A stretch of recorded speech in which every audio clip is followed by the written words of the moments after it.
pagi semua. Waalaikumsalam warahmatullahi wabarakatuh. Selamat pagi. Bagaimana kabarnya pada pagi hari ini? Alhamdulillah, luar biasa. Allahu Akbar. Yes. Sebelum memulai pembelajaran pada pagi hari ini, silakan kelas memberi doa terlebih dahulu. Baik, sebelum memulai pembelajaran kita pada pagi hari ini, bisa dipersilakan untuk doa dimulai. Doa selesai. Baik anak-anak, ibu akan mengamsensi kalian terlebih dahulu ya. Baik, Ibu.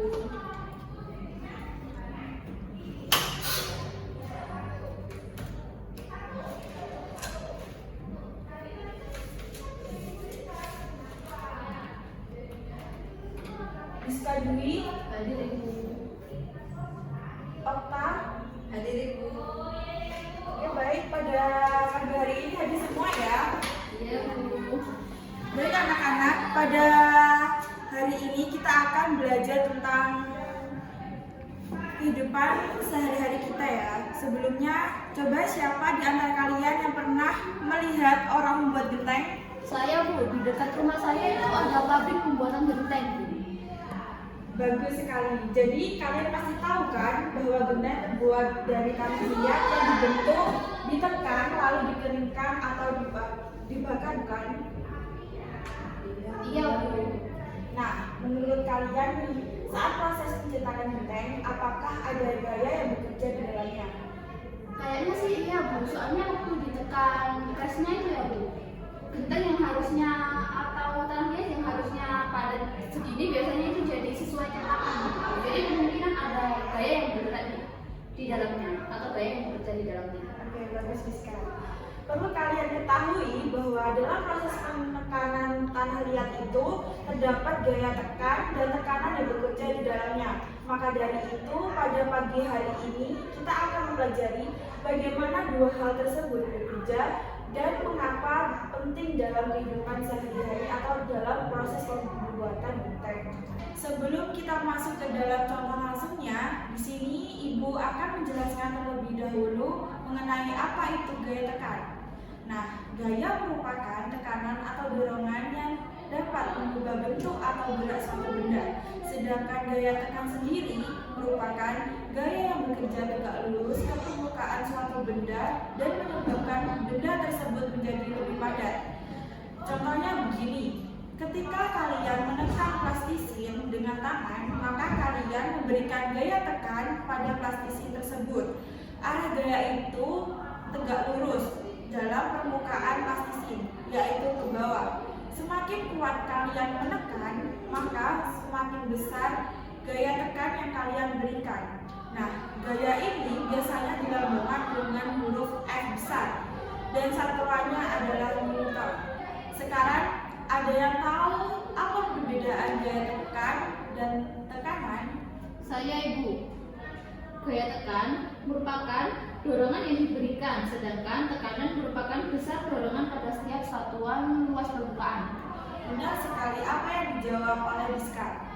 Gaya tekan itu seberapa besar tekanan yang kita berikan, sedangkan tekanan itu sendiri seberapa besar pengaruh gaya tersebut pada luas permukaan benda. Perhatikan ya, bayangin saat Ibu punya dua plastisin. Yang pertama Ibu tekan menggunakan telapak jari Ibu sendiri, yang satunya Ibu tekan dengan ballpoint. Nah, menurut kalian yang tekanannya lebih besar yang mana? Kalau menurut saya sih, Bu, yang dengan ujung pensil itu, Bu. Karena kan hasil tekanannya itu lebih ke dalam. Nah, tepat sekali. Ada yang tahu alasannya? Mungkin karena itu, Bu, luas bidang tekan pensil itu kan lebih kecil daripada luas permukaan tangan. Benar sekali. Ketika dua plastisin kita berikan gaya yang sama, namun dengan luas bidang yang berbeda, maka akan menghasilkan tekanan yang berbeda juga, di mana semakin kecil luas permukaan pada tekanan, maka semakin besar tekanan yang dihasilkan. Sekarang kita kembali ke contoh awal. Proses pembuatan genteng. Saat pengrajin menyetak genteng dari tanah liat, Mereka memberikan gaya tekan yang besar agar tanah liat menjadi padat.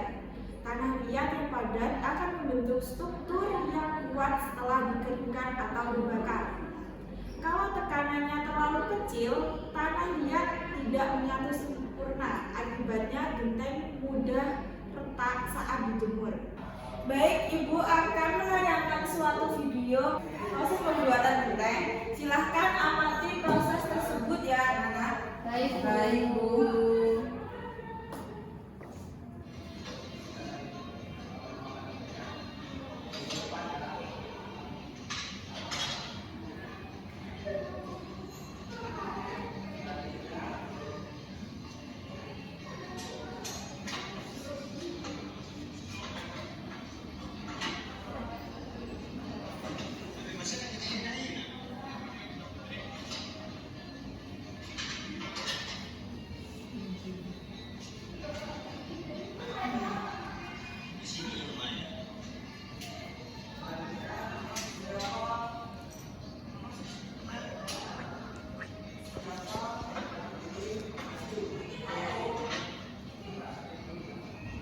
Nah, dari video tadi kan kalian sudah melihat bahwa para pengrajin menggunakan alat pres dalam proses pembuatan genteng tersebut. Ada yang tahu mengapa mereka menggunakan alat itu dan tidak menekannya?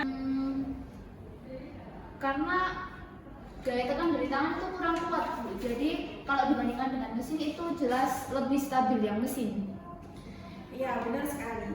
Alat pres yang bisa menghasilkan gaya tekan yang jauh lebih besar dengan medan tekan yang pas sehingga tekanannya cukup untuk memadatkan tanah liat tersebut. Kalau terlalu kecil tekanannya, maka genteng bisa berpori-pori. Sekarang Ibu mau tanya nih, jika pengrajin ingin membuat genteng lebih cepat, padat, tanpa menggunakan gaya tekan, apa yang harus mereka lakukan? Kalau menurut saya sih, Bu, itu harusnya luas dari bidang tekannya itu dikurangi karena kan tekanan sama dengan gaya tekan dan luas bidang tekan tersebut. Bagus. Itu artinya pengrajin bisa mengganti cetakan yang luas bidang tekannya yang lebih kecil agar tekanan yang dihasilkan itu sangat besar. Nah, prinsip ini juga digunakan di banyak bidang lainnya, seperti pisau yang tajam menekan dengan bidang kecil, jadi mudah memotongnya. Paku untuk masuk ke kayu karena ujungnya yang lancip, dan sepatu salju dapat dibuat lebar agar tekanan ke saljunya lebih kecil dan tidak tenggelam. Semua contoh ini menunjukkan hubungan antara gaya, luas bidang tekan, dan tekanan. Sekarang Ibu akan membagikan latihan soal untuk kalian. Silahkan langsung dikerjakan ya anak-anak. Baik, ya, Bu.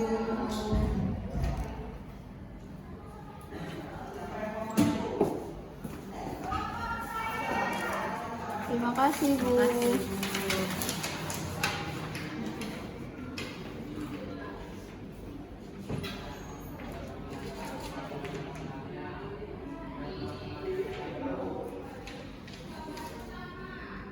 Sebagai referensi, kalian bisa membuka buku paket halaman 48.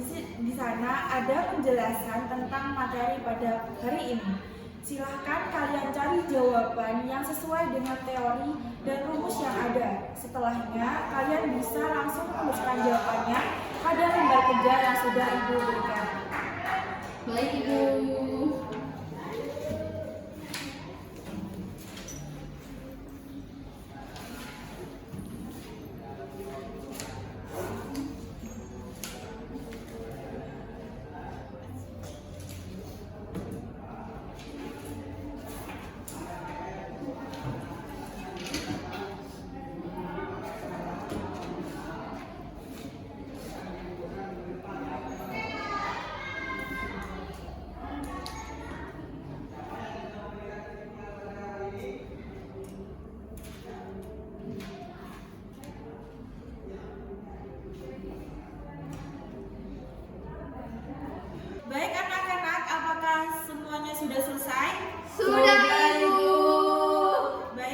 semua sudah selesai, saatnya kalian mempresentasikan kerja kalian. Silahkan setiap siswa maju ke depan.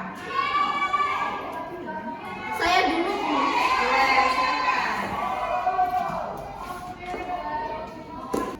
Baik, di sini saya akan menjelaskan tentang hasil jawaban saya, di mana pertanyaannya yaitu di sebuah pabrik terdapat dua pengrajin genteng. Keduanya menggunakan gaya tekan yang sama untuk mencetak genteng. Tetapi genteng yang dihasilkan pengrajin pertama lebih padat apabila dibandingkan dengan pengrajin kedua.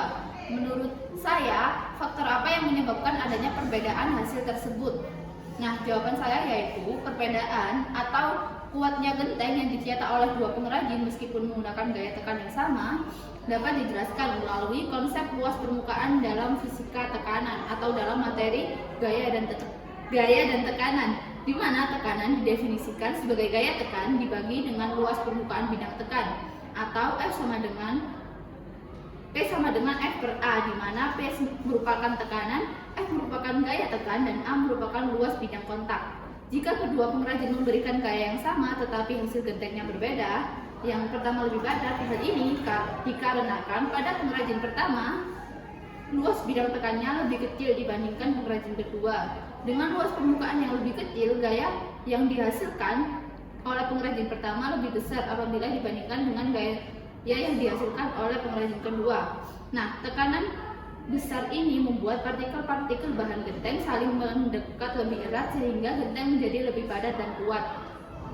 Sebaliknya, jika luas permukaan yang dikenakan gaya lebih besar, maka gaya yang sama akan tersebar ke area yang lebih luas sehingga tekanan yang terjadi lebih kecil. Mungkin itu saja yang saya sampaikan. Terima kasih. Wah, bagus sekali ya jawabannya. Ayo anak-anak, berikan apresiasi kepada teman kalian. Baik, selanjutnya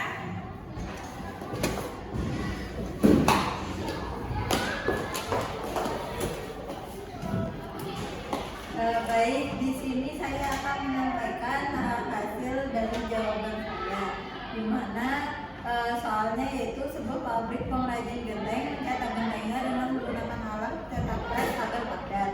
Menurut kelompok kalian, mengapa pabrik tersebut memilih menggunakan alat pres daripada hanya menggunakan tangan? Nah, jawabannya yaitu pabrik pengrajin genteng memilih untuk menggunakan alat cetak pres daripada hanya menekan dengan tangan, dikarenakan alat pres itu dapat memberikan gaya tekan yang jauh lebih besar dan tekanan yang lebih tinggi secara merata pada bahan genteng. Dalam proses fisikanya, gaya tekan dan tekanan, yaitu tekanan adalah P adalah besar gaya yaitu F dibagi oleh luas bidang tekan yaitu A, atau P sama dengan F per A. Nah, ketika menekan dengan tangan, gaya yang diberikan terbatas dan tekanan yang dihasilkan juga rendah. Namun dengan alat pres, gaya yang diberikan bisa sangat besar dan juga konsisten, sehingga tekanan yang dihasilkan pada permukaan bahan genteng menjadi lebih tinggi dan merata. Nah, tekanan yang tinggi ini penting agar bahan genteng menjadi lebih padat juga kuat. Karena tekanan yang besar akan mengurangi jarak antar partikel bahan sehingga menghasilkan struktur yang lebih kokoh dan juga tahan lama. Nah, selain itu juga genteng yang dicetak dengan tekanan pres akan memiliki kadar serapan air yang lebih rendah, membuatnya tahan terhadap kelembapan cuaca serta awet. Sudah itu. baik, rekan semua.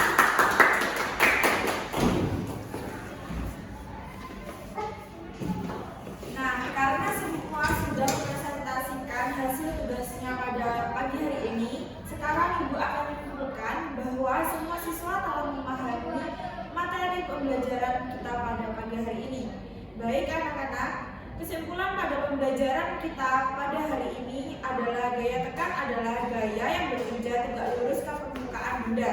Tekanan adalah hasil bagi antara gaya dengan luas bidang tekan. Semakin besar gaya tekan, maka semakin besar tekanannya. Semakin kecil luas bidang tekan, maka semakin besar tekanannya. Dan dalam proses pembuatan genteng ini sendiri, tekanan yang tepat membuat genteng menjadi padat, kuat, dan tidak mudah retak. Bagaimana anak-anak, apakah sudah paham semua? Sudah Ibu. Baik, karena semua sudah paham dengan pembelajaran pada pagi hari ini, maka kita tutup pembelajarannya dengan bacaan hamdalah bersama-sama. Alhamdulillahirabbil alamin. Baik anak-anak, sekian pembelajaran pada pagi hari ini. Wassalamualaikum warahmatullahi wabarakatuh. Waalaikumsalam